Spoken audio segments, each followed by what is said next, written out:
জানেন সবচাইতে নিকৃষ্ট নারী কারা? যারা তাদের স্বামীর সামনে তর্ক করে এবং তাদের স্বামীর সাথে বেয়াদবি করে কথা বলে।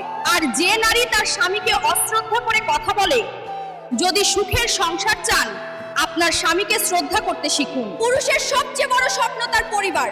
পরিবারের সবার মুখে হাসির জন্য সে সবকিছু বিসর্জন দেয়, নিজের স্বপ্ন ভেঙে গেলেও। পুরুষের জীবনের প্রতিটি সংগ্রাম পরিবারকে সুখী করার জন্য। অভাব থাকলেও সে হাসি বিলায়, ক্ষুধার্ত থেকেও খাবার তুলে দেয়। যে স্বামীর প্রতিটি ঘামের ফোঁটায় পরিবারের ভবিষ্যৎ গড়ে তোলে, তাকে অবহেলা না করে ভালোবাসায়, সম্মান আর শ্রদ্ধায় ভরিয়ে দেন। কারণ স্ত্রীর সম্মানই হলো স্বামীর আসল শক্তি, আর স্বামীর ভালোবাসা হলো স্ত্রীর সবচেয়ে বড় ভরসা।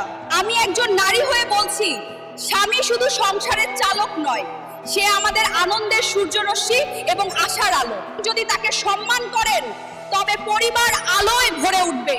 ঠিক যেমন বেশি লবণ তরকারির স্বাদ নষ্ট করে দেয়, একইভাবে স্ত্রী যদি অতিরিক্ত কিটকিট করে তবে পরিবারের ভালোবাসা নষ্ট হয়ে যায়।